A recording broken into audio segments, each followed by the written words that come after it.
Здравейте!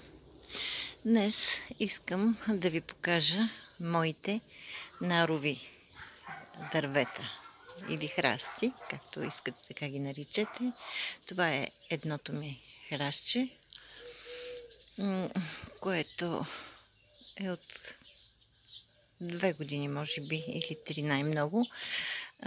Претърпя така изрязване до дъно преди години по време на строежа на къщата.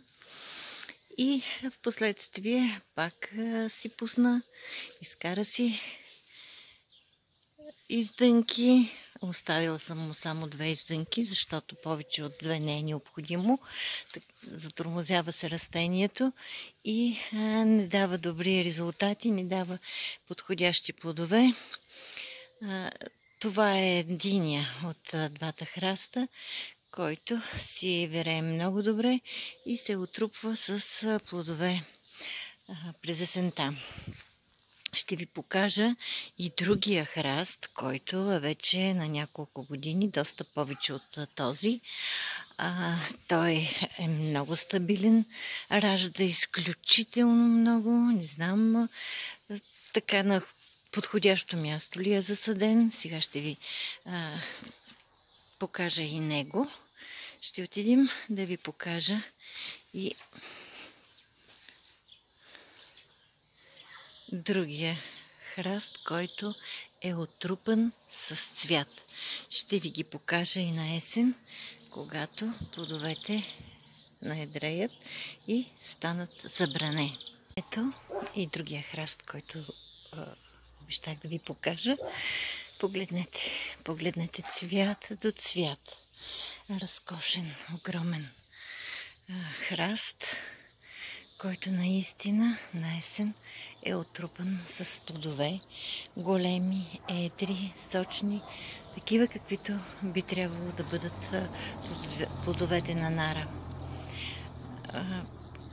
Мястото е южно изложение тук. Ето виждате до стобор.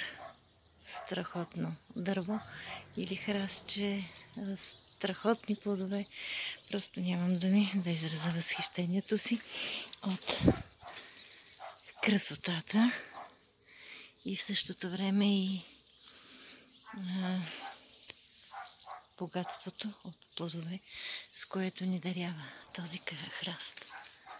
Страхотно е просто. По тези нашите ширини се развива много добре и дава много добри резултати.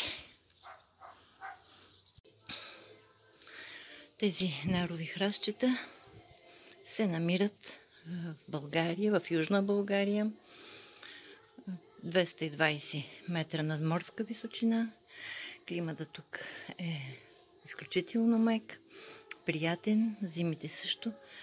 Както и в цяла България, не са тежки и с много ниски температури. Нара се чувства страхотно и се отблагодарява подобаващо. Мисля, че всеки, който би имал желание да отглежда нарово дръвче в градината си, може да го направи смело. Приятен ден желая на всички и успех!